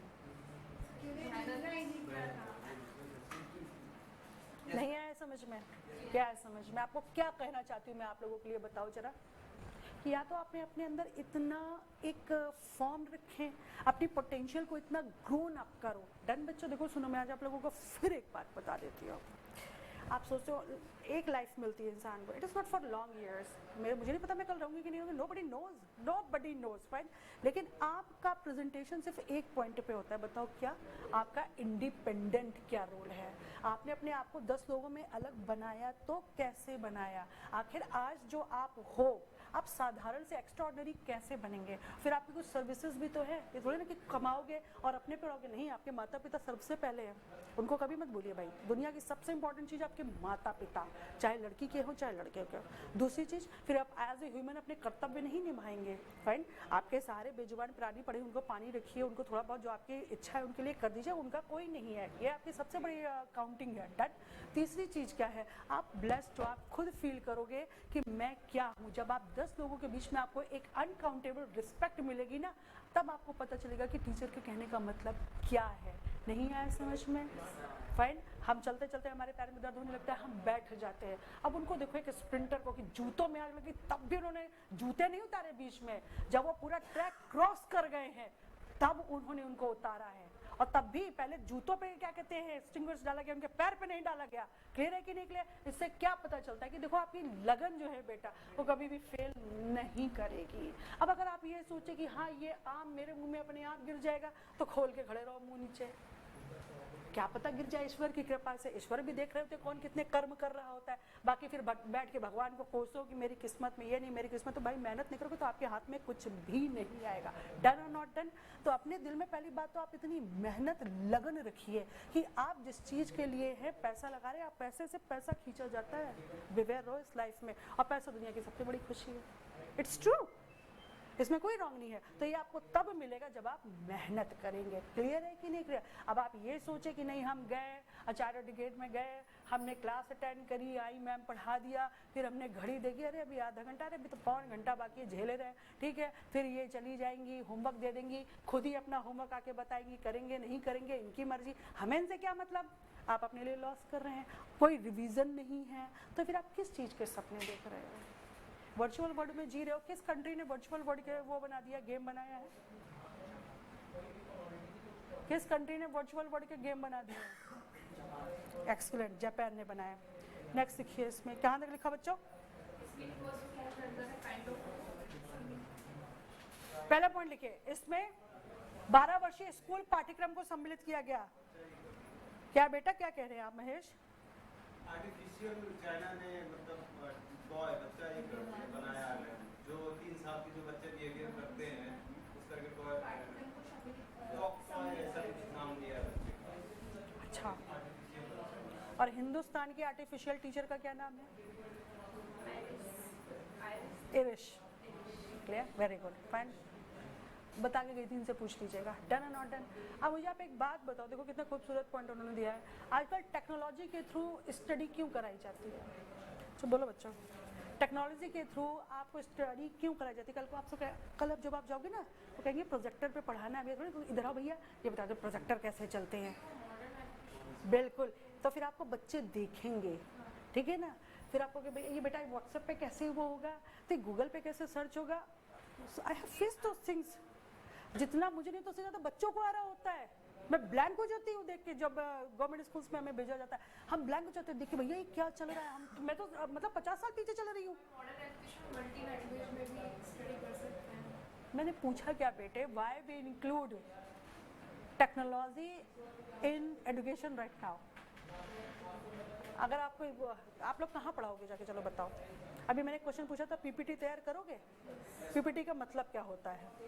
जो हमें पढ़ाना है उस चीज़ को हमें पहले प्रिपेयर करना है। ठीक है ना, आप प्रेजेंटेशंस बनाएंगे ना, आप पता चला पीपीटी चल रही है 2nd पेज की, आप पढ़ा रहे हो 4th पेज की, आपको पता नहीं। आप मैं आपको एक चीज़ और बताती हूँ, आप लोग रिसर्च पे जाते हैं ना, आरडीसी होता है पीएचडी में, डीआरसी सॉरी ना, उसमें पूछते हैं तो कहते हैं आप पीपीटी पे प्रेजेंट कीजिए अपने टॉपिक को पीएचडी में, ठीक है, पता ही नहीं कैसे चलना है। तो इससे कि हम भी अवेयर रहते हैं एक्चुअली हमें क्या पढ़ाना है। एक्सीलेंट। और आप एक चीज़ जानने की, बेसिक कंप्यूटर सीख के जाना, बेसिक कंप्यूटर का 6 महीने का कोर्स कर लो, वो बहुत इंपॉर्टेंट है, आपको बहुत बहुत बहुत हेल्प करेगा। क्योंकि कल को आप जब पढ़ाई लिखेंगे, हाँ थोड़ा सा कंप्यूटर ऑपरेट करके दिखाइएगा, जरा ये अपलोड करके दिखाइएगा, मेल टू मेल मर्ज करके दिखाइएगा। हमें तो कुछ आता ही नहीं, हम तो सर्टिफिकेट लिए पास होने का।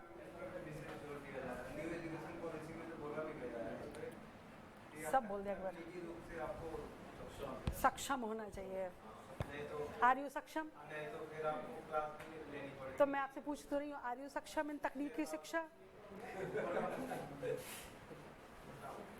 मोटा मोटी ने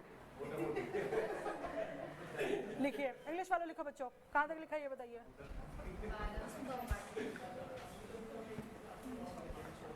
12 year school education was included.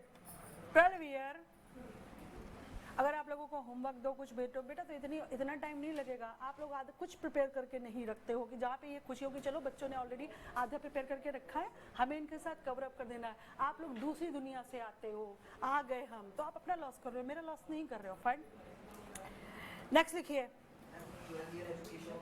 School education system was, education was included. 12 year school education was included. Next लिखिए, इंटरमीडिएट के बाद 3 साल की डिग्री। अगर ये पूछा जाए कि सैडलर यूनिवर्सिटी कमीशन का पर्पस क्या था, तो फिर यही पॉइंट है। हाँ बेटा, अब इसी में कोई रॉन्ग ऐड कर देंगे वो आपको, अभी मैं लिखवा रही हूँ सारे, उसी में रॉन्ग। देखिए आप एक चीज़ फिर ध्यान रखो, यदि आपने अभी तक प्रिपरेशन नहीं करी है, हाँ फाइन, अभी भी समय है, दो सेक्शन में अपनी पढ़ाई को बांट लो। पेपर फर्स्ट को अकॉर्डिंग टू हायर एजुकेशन मैं आपको बता देती हूँ। फाइन, पहला आप जो हमारा एंशियंट यूनिवर्सिटीज़ है डेट, उनको कवर अप कर लीजिए। क्लियर है कि नहीं क्लियर है? वो that are very very mandatories. But second आपके पास आता है जो रिसेंट के आयोग आ रहे हैं 2 अगस्त 2022 से लेकर अभी तक के, आप उनको भी कवर अप कर लीजिए। अब रिसर्च में देख लो आप लोगों को क्या करना है। रिसर्च में आप क्वांटिटी और क्वालिटी उसको तो बिल्कुल छोड़ना ही नहीं, उसके अंदर बहुत इंपॉर्टेंट सेक्शंस आते हैं कि नहीं आते, वो सेक्शन जो है उन्हीं पे आपको घुमा देंगे। फ्रेंड इसके आगे बढ़ो, जब आप टीचिंग में जाओगे तो इंडक्टिव और डिडक्टिव थ्योरी में आपको बहुत पूछा जाएगा, और आपका एप्टीट्यूड सेक्शन जो होता है उस पर बहुत पूछा जाता है। फिर आप कम्युनिकेशन पे आओ, कम्युनिकेशन में आपके पास जितना हॉरिजेंटल है, वर्टिकल है, डाउनवर्ड है, अपवर्ड है, प्रॉक्सिमिक्स है, ऑक्सिलिक्स है, इन पे बहुत पूछा जाता है। क्लियर है कि नहीं क्लियर फ्रेंड? आपको ये पता होना चाहिए। फिर इसके बाद बैरियर क्या होते हैं, इफेक्टिव कम्युनिकेशन के बैरियर्स क्या है, इसको ध्यान रखो। तो फिजिकल बैरियर है, साइकोलॉजिकल बैरियर है, लिंग्विस्टिक्स है, यदि पता है नहीं पता तो पढ़ो, ठीक है ना। ये बहुत क्वेश्चन पूछे जाते हैं। ओवरऑल वो आपको टीचर की नजर से आपका पेपर ले रहे होते हैं। नहीं आया, you are not a student over there, you are presenting yourself as a teacher over there, so how you will manage your mental attitude over there.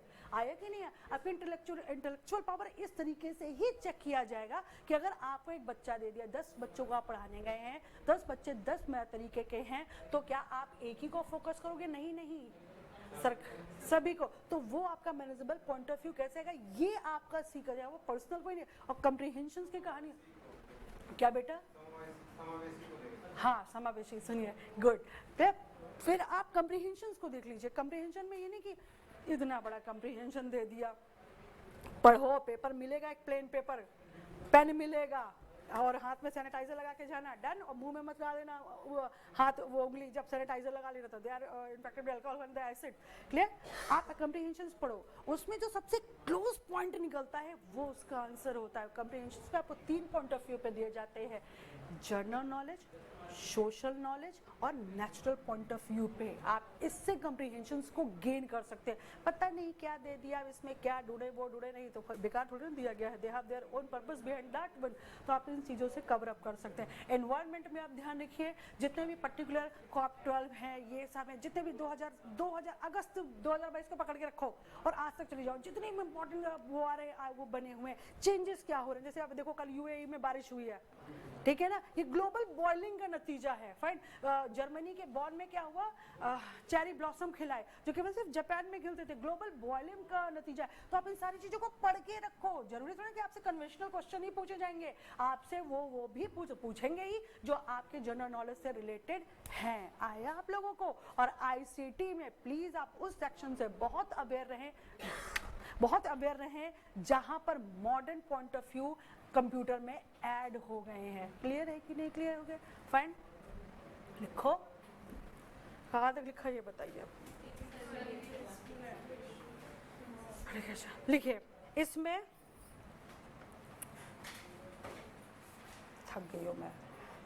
इसमें महिला शिक्षा, महिला कौन सा बेटे? इंटरमीडिएट के बाद 3 साल की हाँ तो लिख लीजिए, बस यही तो है बेटा। The degree after 3 year degree after intermediate, लिख लीजिए 3 year degree after intermediate, 3 year degree after intermediate. Next लिखिए, यूनिवर्सिटीज वुड हैव, महिला को वहीं रोक दीजिए, अरे महिला को वहीं रोक दीजिए।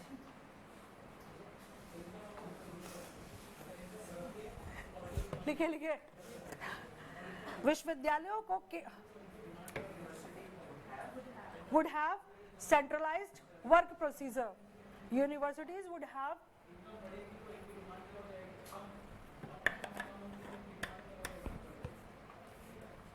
centralized work procedure. हिंदी वाला लिखो, विश्वविद्यालयों की केंद्रीकृत कार्यप्रणाली, विश्वविद्यालयों की केंद्रीकृत कार्यप्रणाली, केंद्रीकृत कार्यप्रणाली।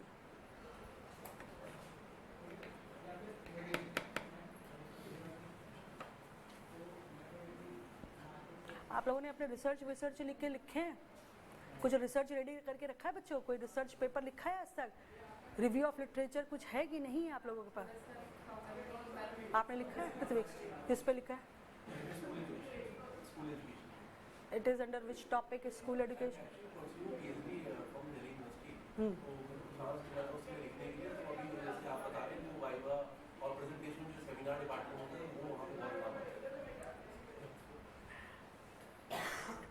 क्लियर? लिखिए। वैसे लिटरेचर रिव्यू का मतलब क्या होता है ऋत्विक? टॉपिक है जैसे एजुकेशन जो है तो उसमें जो पहले जो पूर्व में जो काम हुआ उसको कोर्स करके और उस पे समराइज करना। एब्स्ट्रैक्ट क्या होता है? एक रफ आइडिया जो आप टॉपिक जिस पे कर रहे हैं।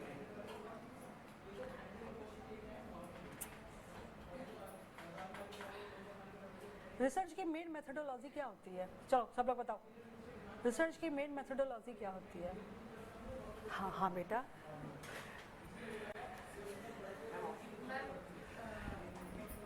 मैं ऑप्शन क्यों दूं बेटा हर बात में ऑप्शंस? डिस्क्राइब करना है ना इसको, व्हाट इज रिसर्च मेथोडोलॉजी? क्या मतलब है? आप लोग UGC नेट के स्टूडेंट्स हो ना? रिसर्च को किस तरीके से कंप्लीट कर सकते हैं? होमवर्क लिखो, रिसर्च मेथोडोलॉजी। आना कुछ है नहीं, कुछ नहीं आएगा। PDF आपका WhatsApp पे। मैंने ऐसा ग्रुप अपनी लाइफ में नहीं देखा जो एक अक्षर लिखा and who is the person, हाँ मैम आ जाएगा। I know who is the person ever console me with good words. बेटा सेलिब्रिटी बनाओ ना। नेक्स्ट लिख लीजिए आप लोग, है ना? हिंदी लिखो बच्चों, इंग्लिश वाले लिखो। लिख लिया आप लोगों ने? 4th पॉइंट लिखिए,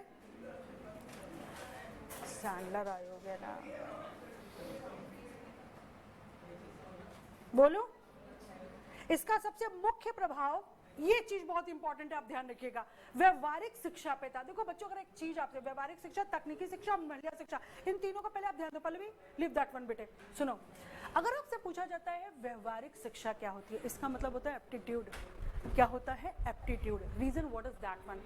आप जब पढ़ाने जाते हो बच्चे, फाइनल देखो दो तरीके के व्यवहार होते हैं। एक होता है स्टूडेंट कंसर्न, एक होता है टीचर कंसर्न। एक होता है स्टूडेंट कंसर्न। आप हमेशा ध्यान रखेंगे आज के डेट में टीचिंग जो है वो लर्नर सेंटर्ड है। क्या है? लर्नर सेंटर्ड है। What is learner centred? Who are the learners? Your students. Clear है कि नहीं क्लियर?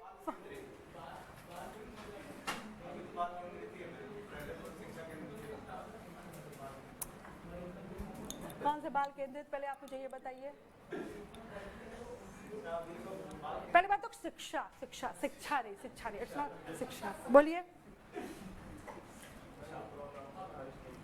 बेटा, प्लीज बी वेयर टू से। क्या कहा था आपने, जरा बताइए मुझे। अब आपसे मेरा एक क्वेश्चन है, कल को जब आप पढ़ाने जाएंगे किसी कॉलेज में, तो आप अपने को सेंटर्ड रख के पढ़ाएंगे, फिर बाल विद्या कहाँ गई? बाल विद्या कहाँ से आई? आप मुझे एक बात बताइए।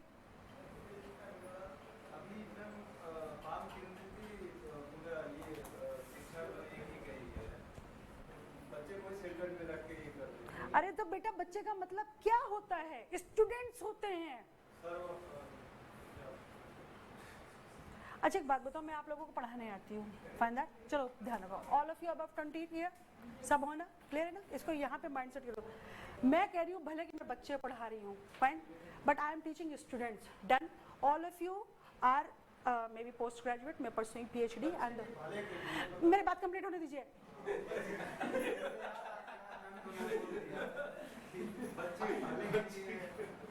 अरे भले के लिए नहीं पढ़ाते।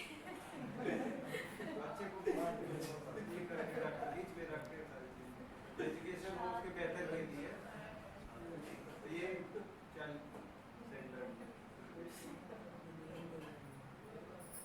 कल को जब आप पढ़ाने जाओगे तो बच्चे के भले के लिए टॉफी ले जाओगे, चॉकलेट ले जाओगे, घर से खाना बना के ले जाओगे। अनुशासन में कितना रख लोगे आप उन्हें? कितना अनुशासन में रख लेंगे आप? आंसर दीजिए मुझे। अभी आप भी तो कैसे बैठे थे जब मैंने क्या कहा कि आप कहाँ बैठे हैं? PVR में। आप ये कोई बात याद है कि नहीं याद है? PVR क्या होता है? मूवी देखने जाते हैं, आपको नहीं याद है ना? पर आप बैठे उस तरीके से थे। अब आप बताइए मेरा मतलब क्या था कहने का। Please try to understand what I mean to say. बेटा देखो, मैं आपसे एक बात फिर कहती हूँ, आप जिस जगह पे अपने आप को सेंटर करना चाहते हैं वहाँ पे एजुकेशन 3 तरीके से डिवाइड हो जाती है। डन? देखो बहुत एक, मैंने आपको क्या कहा, मैंने आपको अभी एक चीज़ और बताई थी, मैंने अपनी खुद की नेगेटिविटी आपके साथ बताई थी। मैं प्राइमरी बच्चों को नहीं पढ़ा सकती, बताया था कि नहीं बताया था? मैं तो ये थोड़ी क्योंकि मैं रजनीकांत है, कहाँ से? पॉसिबिलिटी ही नहीं है मेरे लिए। डन? फाइन, क्योंकि आई know that I can't handle them. मेरे बस की नहीं है भाई, आई कैंट दैट। क्लियर? मुझे उनको पढ़ाने का एक्सपीरियंस ही नहीं है, मैंने पढ़ाया ही नहीं कभी। क्लियर? बेवेयर रहिएगा। अब आप कहोगे कि नहीं मैम बच्चों के भले के लिए आप जाइए, आप पढ़ा दीजिए। अब आप मुझे देखो यहाँ पे सेंटर में अपने, तो आप सब छोटे प्राइमरी के बच्चे हो। प्राइमरी के बच्चों को फोकस करना, उनको अटेंड करना, उनको डिसिप्लिन रखना, उनके साथ अपने आप को मैनेज करना बहुत हाई पेशेंस और बहुत इंड्योरेंस वर्क है। नहीं आया बेटा? नहीं आया? वेट, आपसे आंसर पूछ रही हूँ मैं, तो फिर आप नहीं समझ पा रहे। एक छोटा पौधा उगाना, फिर एक छोटे पौधे की देखभाल करना, एक मिडिल पौधे की देखभाल करना और एक बड़े पौधे की देखभाल करना, क्या अंतर है? अब मैंने आपको बहुत बड़ा आंसर दे दिया है।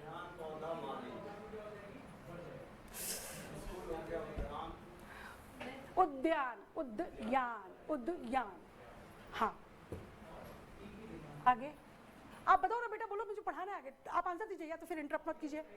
If you have a certain answer then give that one, और नहीं सर्टेन आंसर, देखो सुनो, इसमें आपकी भी गलती नहीं है, मैं इसको भी एक्सेप्ट कर लेती हूँ।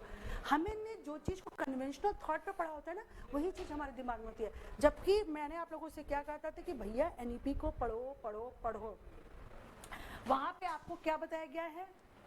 आई think you must have your shave or use any moisturizer over there. You shouldn't be teaching over that one, under your chin. I wonder when you will be a professor, you would be there to itching your chin after that. You will, while sitting, you will itching that one. Your student would be thinking you are not in the hair. सुनिए आप लोग, देखो बहुत important चीज़ है, आप खुद ही सीख लो कि आपको क्या बताया जाता है। टाइम काटना मुझे बहुत अच्छे से आता है, टाइम काटूंगी आप समझ नहीं पाओगे टीचर कहाँ काट गई। देखो बच्चों एक बात ध्यान रखो, जब आप NEP 2020 पढ़ते हो, मैं 50 बार एक ही चीज़ समझाते समझाते परेशान हो चुकी हो। आप देखो उसमें तकनीकी शिक्षा है, व्यावसायिक शिक्षा है, डन। उसमें टीचर्स जो है रीजनल लैंग्वेज से सेलेक्ट करें जाने, पढ़ाई कि नहीं पढ़ा, राइट। आप लोग लिखो आगे, लिखो बेटा। हाँ, इसमें व्यवहारिक शिक्षा लिखते जाइए, महिला शिक्षा और वैज्ञानिक शिक्षा। बहुत ध्यान रखिएगा, व्यवहारिक शिक्षा, महिला शिक्षा, वैज्ञानिक शिक्षा और तकनीकी शिक्षा, प्लीज उसको लिखो। इसमें महिला शिक्षा, व्यवहारिक शिक्षा, तकनीकी शिक्षा और वैज्ञानिक शिक्षा। व्यवहारिक, वैज्ञानिक, तकनीकी और महिला, मैं भी लिखवा रही हूँ। अब इसके पहले पॉइंट समझ लो फिर आगे लिखना शुरू करो। अगर आपसे क्वेश्चन पूछा जाता है कि सैंडलर आयोग ने व्यवहारिक शिक्षा पे जोर क्यों दिया, यहीं से पॉइंट आपका निकलता है टीचिंग एप्टीट्यूड का। बेवेयर रहिएगा, यहीं से आपका पॉइंट रहता है। इनसे कहिए मेरे पे फोकस करें। महेश आप इधर देखो बेटे, बात के लिखना। I would be there to tell you that you have to jot down everything. पहले बात सुनो, फाइन। आपसे पूछा जाता है कि 1919 का जो सैंडलर, ये देखो थोड़ा सा समझो इसको, क्यों जरूरी था। देखो इसको सबसे बड़ा ये जरूरी था क्योंकि टीचिंग एप्टीट्यूड का पॉइंट दे रहा था। टीचिंग एप्टीट्यूड में आपको 3 पॉइंट सिखाए गए। पहला बिहेवियर एजुकेशन, हाँ चीको बेटा, हमें वो छींक नहीं रोकनी चाहिए, फाइन। सुनो, behaviour education, behaviour education was for 2 phenomena, 2 persons, the teacher section and the learner section. Beware रहिएगा, बिवेयर रहिएगा, बिवेयर रहिएगा। दूसरी चीज आपके पास आती है तकनीकी शिक्षा। प्रीवियसली आपने क्या देखा, कोई टेक्निकल एजुकेशन नहीं दी गई, डन, ठीक है ना। तो अब आप ये पूछो मैम कि 1919 में या 1917 में तकनीकी शिक्षा पे क्यों जोर दिया गया, तो अब आप इंडिया में क्या देखोगे, रेलवे का अराइवल देखोगे, आप इलेक्ट्रिसिटी का अराइवल देखेंगे, आप फैक्ट्रीज का अराइवल देखेंगे, आप इंडस्ट्रियल अराइवल देखेंगे, जहां पे किसकी जरूरत पड़ी हमें, टेक्निकल एजुकेशन की। भैया मैकेनिक कहाँ से आएगा, क्लियर है कि नहीं क्लियर है। तीसरी चीज आपको क्या दिखाई गई, वैज्ञानिक education. The first time you are introduced with the scientific education, clear. Scientific education आप कहाँ दिखा रहे, इंडिया में प्रीवियसली नालंदा, तक्षशिला, विक्रमशिला एंड वल्लभी में। क्योंकि आपने क्या सीखा था कि इंडियन एजुकेशन जो थी, Indian temples were the source of 3 major studies, mathematics, science and architecture. यदि याद नहीं तो फिर से सुन लो कि अगर आपसे पूछा जाता है कि वैज्ञानिक शिक्षा को यहाँ पे इंक्लूड क्यों किया गया, तो पहली बात तो आप ये ध्यान रखेंगे कि 1900 सबसे पहले हिंदुस्तान में ट्रेन कब चली थी, 1853 में, मुंबई से थाने के बीच में, डन, ध्यान रखिएगा फ्रेंड। तो ये रेलवे का अराइवल जो था, आप ध्यान रखिएगा, एक टेक्नोलॉजी थी, एक मैकेनिकल था, डन, फाइन। दूसरी चीज ट्रांसपोर्टेशन में तो दुनिया इससे बदलती। फिर आपके पास क्या आता है, मोटर गाड़ी आती है, प्लीज ध्यान रखिएगा। फिर आपके पास इलेक्ट्रिसिटी आती है, सॉरी। तो आपको क्या पता चलता है कि इसमें एक कौन चाहिए, टेक्नीशियंस चाहिए, मैकेनिक चाहिए, प्लम्बर्स चाहिए, डन। तो उनकी शिक्षा भाई अंग्रेज तो इंग्लैंड तो देंगे नहीं, you would be learn here, clear आ गया। तो व्यवहारिक शिक्षा for 2 sided, then technology, you know then why it was needed. फिर साइंटिफिक एजुकेशन, जहां पे आपको पहले ही बता दिया गया कि देखो राष्ट्रवादियों ने पहले ही कह दिया था कि